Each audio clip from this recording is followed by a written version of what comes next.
Hey, welcome back to Night Owl Movie Talk, keeping you up on the latest movie news, or at least the stuff I want to talk about. So, in this instance, we're going to talk about the Munsters.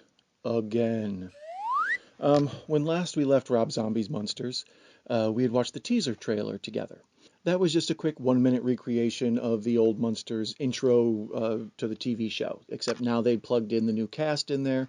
Um, the people who had seen it, we all kind of felt sort of optimistic after that teaser trailer. It's like, well, there's some hope here that he's adhering to the material, and this isn't going to be like too like gory and scary for the monsters, or he isn't going to go too lame or whatever. He's going to adhere to the old TV show. That's cool. That's cool. So most of the audience who watched it and the people in the comment section were very positive. There was a lot, a few who were just like, no, no, no. But a lot of them were, at least had optimism, and that's where I was at. It was something I was, interested in. Also, the original release date for that was supposed to be supposedly October 14th. Now, that's really intelligent counter programming. People in Halloween want to participate in Halloween movies, but they're all Texas Chainsaw Massacre and stuff. So instead, what you need to do is find something for kids. Like I believe around this same time this year, you're going to get Hocus Pocus 2. Because you need something for parents who want to watch Halloween stuff with their kids, but it can't have all the horror movie stuff. So the idea of the Rob Zombie Munsters movie, as well as some of the imagery in it, I thought it looked like things were headed in a positive direction. And then I went on my late summer hiatus before the fall season is supposed to start, and they dropped the regular full-length trailer, and all hell broke loose. Oh, man. Um, Everybody saw what this movie actually kind of looked like and how screwball and childish it was, and it plummeted. It went from this supposed October 14th theatrical release date to a home theater release date, straight to DVD, whatever, Blu-ray, for September 27th. And then it was now going to be directly on Netflix on that day too. And when it got bumped to Netflix, I noticed that it was no longer an October release. It had to be a September release because Netflix also has a Wednesday Addams show coming out, directed by Tim Burton. So it's almost like a Harry Potter kids mystery adventure kind of thing.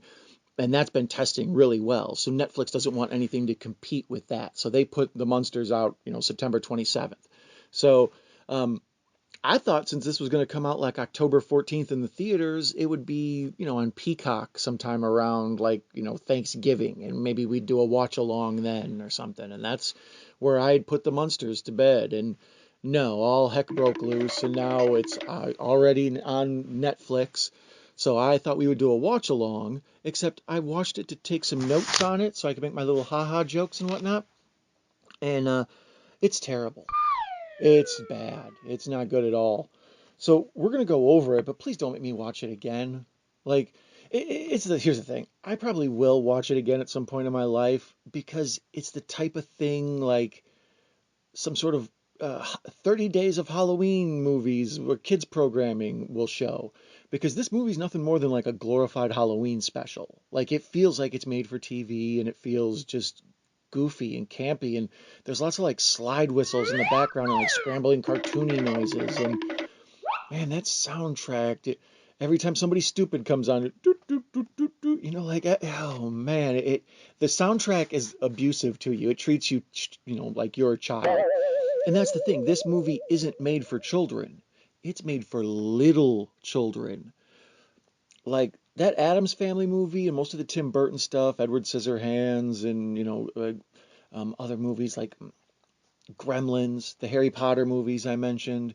There's a window where you can make sort of a scary thing for kids, but it's still not gory and horrifying and giving them nightmares. It's just got a creepy edge to it. This goes one level beneath it. This goes to like, Scooby-Doo. Actually, this goes to like cartoons, really. This is more of a live action cartoon.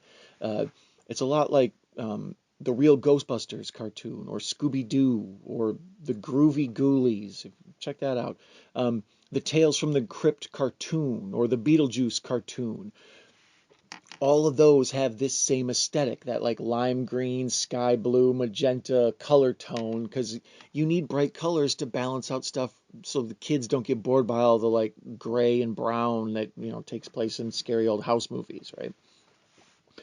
So I've made my notes and kind of thought we would go over this, but this movie feels like it's from another universe. Or maybe we're in another universe. I don't know. This movie feels like pre-pandemic, they were going to release a Munsters big budget $150 million movie. And like Lily was going to be, Megan Fox or whatever. And Herman would be John Cena, right? Big, huge moneymaker people you could put on the poster. Al Pacino as Grandpa. And then you litter it with just like Saturday Night Live people, past and present. The snotty neighbor dude is Colin Jost. This movie writes itself. And then it comes out and it bombs. And then they have a direct-to-sequel prequel reboot that they spend like $35 on. And it's like, well, the only thing we can really put money on is Rob Zombie's name, so let's make that. That's what this feels like. It doesn't feel like Bring It On. It feels like Bring It On Again. Or Scooby-Doo 2. Or, I don't know. K911. It feels just like direct-to-video intention, but it wasn't supposed to be direct-to-video, supposedly. It almost makes me wonder if this movie wasn't a chess piece. Like, let's put a movie out that cost us nothing and, Rob Zombie wants to make, so he'll get off our back, and that closes out our contract with how many movies he makes for us or whatever. But this doesn't feel like a big Hollywood motion picture, like especially with the Universal name on it and stuff, Yeah, I don't know if they thought that this was going to reboot the Munsters franchise. They're crazy, but I don't know why they would put so little effort into rebooting the Munsters franchise unless there was some sort of, bigger plan at hand, which I doubt there is. The way these studios turn executives over, one person probably had an idea, and that was 2 executives ago. So, okay, so I got my notes here. Let's get down to brass tacks, shall we? I wrote rated question mark because I can't believe this is PG. Let me bring up the drive-in theater here. Rated PG for macabre and suggestive material, scary images, and language. There is no language in this. I mean, there might be, somebody says gosh or gall or something, like, but it's for little kids. The scariest imagery in the entire movie is like there's a Halloween party and they do some like funky push-ins on some creepy Halloween masks. So literally there's nothing scarier in this movie than you would find in like a Spirit Halloween store. All right. The movie starts off Act 1, Transylvania. Lily is trying to going on some dates. She's at the Marian age. She's 150. Grandpa's trying to get her to hook up with Count Orlok, Nosferatu. So she's out on a date with him. He's real into his pet rats and all this stuff. So it's then we also see some grave robbers. The movie starts on grave robbers, which is really weird. And maybe the most like there's a zombie right up front that you can kind of see has like a bullet hole in his head, but there's no blood. It looks like the Crypt Keeper cartoon. These grave robbers go in and they don't steal what will eventually be Herman. They're stealing a different grave because we're establishing their characters. So it's very important we see them robbing graves all along the way. Eventually in the movie, a famous comedian, well, a horrible comedian that everybody hates, and he's got like the worst puns and dad jokes ever. No one thinks he's funny at all. That dude dies. Same day, his brother dies, and he's like a world-renowned genius physicist guy. So they do the old Abby Normal brain swap bit, and they end up taking the brain of the dumb, bad comedian with all the puns, which explains why Herman has like the dad joke gene. And they put him in this monster that they've made, compiled of some of the other bodies we saw him stealing along the way. So building their plot. We also meet Lily's brother Lester, who's a werewolf. So that probably explains, Eddie's lineage, right? They probably covered that at one point on the show, but I'm not one of those people who watched. I saw probably every episode of the Munsters in syndication, but I also saw them before I was the age of 10. Every now and then when I see the Munsters on, I like nostalgically enjoy Fred Gwynn and stuff, but it was nowhere near as childish as this incarnation of the Munsters. Even now, you can watch the old black and white Munsters, and it doesn't feel like you're being insulted. It feels like you're watching a sitcom. If your child is old enough to hold the iPad, your child is old enough to watch this movie, probably.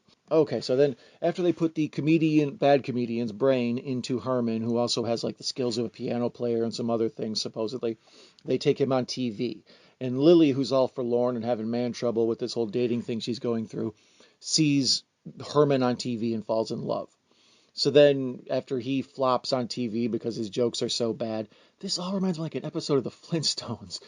She goes down to wherever he's playing, and he's got a band now, and it's actually kind of fun. He plays like this crazy kind of punk music where it's like ghoulish puns mixed with like hard edge, guitar riffs, and then back to ghoulish puns.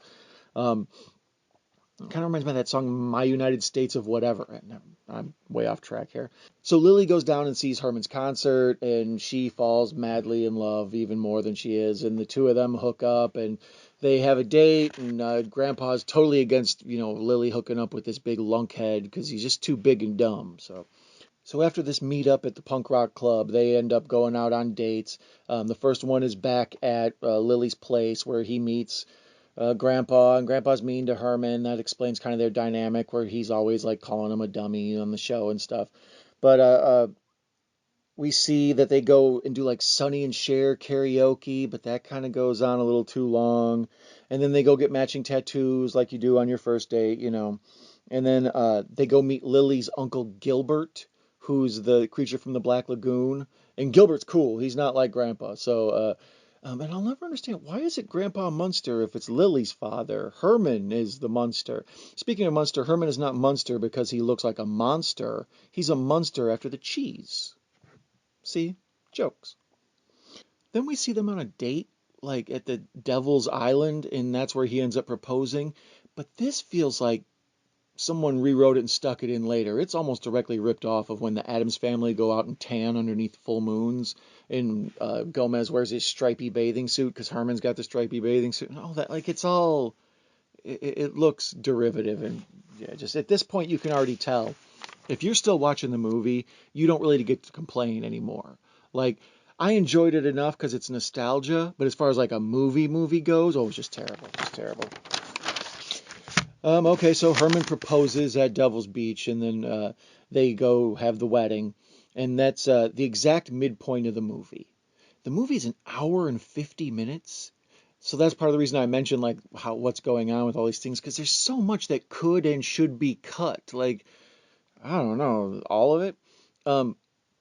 And the movie itself doesn't have a traditional like Herman, meets her, they break up, he chases after her and wins her love back. You know what I mean? Stuff like you see in a normal movie doesn't happen. So at the midway point, when they're getting married, Lily's brother, the werewolf, Lester, shows up and talks Herman out of the family castle, which it doesn't make any sense. How can Herman sign away the family castle before they've even signed the vows? But nevertheless, Herman, gets tricked out of the family castle, and they all have to then move. So that's the midway shift point for all you screenwriting buffs out there. You need the midway plot, alteration point.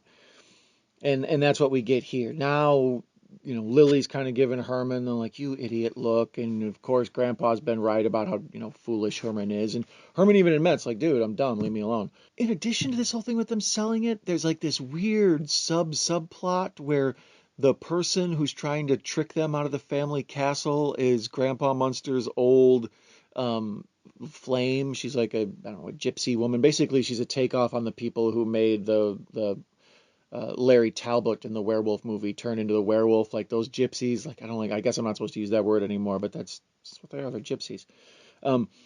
And this gypsy woman is trying to get the castle, and apparently her and Grandpa used to have a thing. So why is all that in here in an hour and 50-minute movie? Get it down to 90 minutes. You're going to get so many more watches. No, they're sticking with it. The wedding is kind of creepy, cool, fun. Like, she gets wheeled in a coffin, and she has kind of this like Egyptian mummy kind of thing, like Bride of the Mummy sort of deal. It's cool. I like it. That was one of the more interesting parts of the movie. So then we see them go on their honeymoon, and the honeymoon is in Paris. This also shot for like $5. There's like a green screen and then just like maybe I'm sure that the Universal lot must have like a Paris set, and that's what they just walked down and shot on for a day.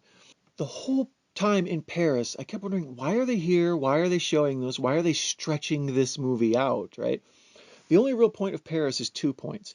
One is there's a monster loose in the sewer that just on part of their crazy Paris adventure for their honeymoon, they go and rescue this monster out of the sewer, and that becomes Spot, their sort of dog dragon thing that lives under the steps on the show. So that's where Spot comes from, the sewer monster from Paris. Um, Also, there's a scene where Herman is watching. There's lots of television going on in the background while the movie's playing. So, like, you see people watching different shows at different places. And Herman is looking at a Woody Woodpecker cartoon. And that jumped out immediately because I said this movie's like a cartoon. And he makes some comment like, man, this Woody Woodpecker cartoon's impossible to follow if it's not in English. So that's to kind of show that Herman is like even dumber than, a childlike mind, like he's extra dumb.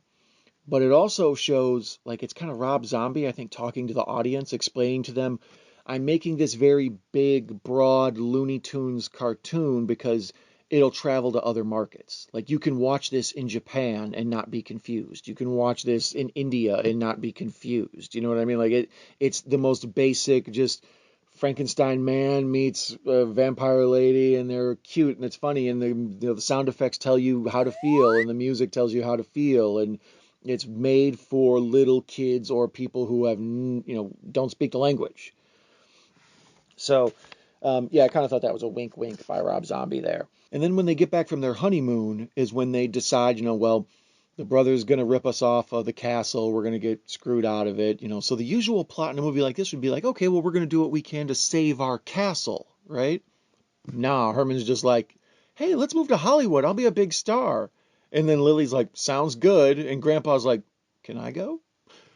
Like, it's ridiculous. It's almost that like Last Jedi thing where it's like, here's what's supposed to happen and here's what doesn't happen. But when it doesn't happen, your brain kind of goes like, so they completely abandoned all the actions of the first act, with the exception of Herman and Lily falling in love. Like Grandpa's now relatively cool with Herman. They just, completely move on to the next part of the story. Okay, so completely abandoning all the plot points established in the first act, well, the first half of the movie, I should say. They hop on Air Transylvania 666 and they go to Hollywood.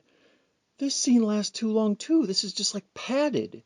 It's them doing silly antics in a very cheap plane set.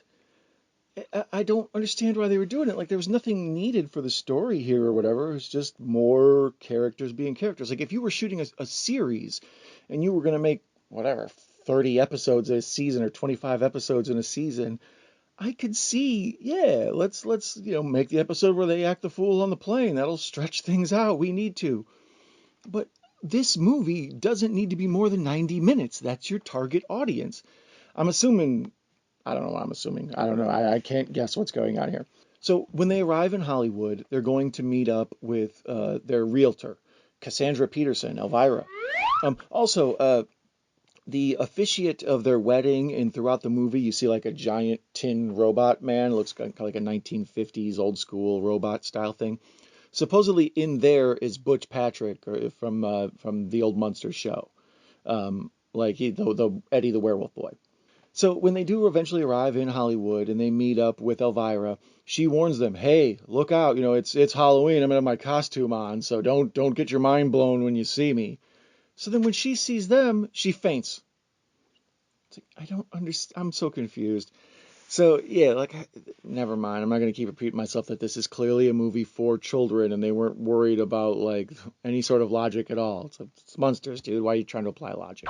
And then upon meeting Elvira in Hollywood, they go on a tour of Hollywood because they need to establish Hollywood as where they live. Like, I'm assuming because people can be weird there or whatever, the Munsters will blend right in. That's probably what they're going for. But they clearly don't have any money at this point. So they're trying to figure out how to show Hollywood on $0 budget. And they pretty much, of course, do what you'd expect Rob Zombie to do. They make a Rob Zombie music video. It's like a living live action manga, whatever, cartoon.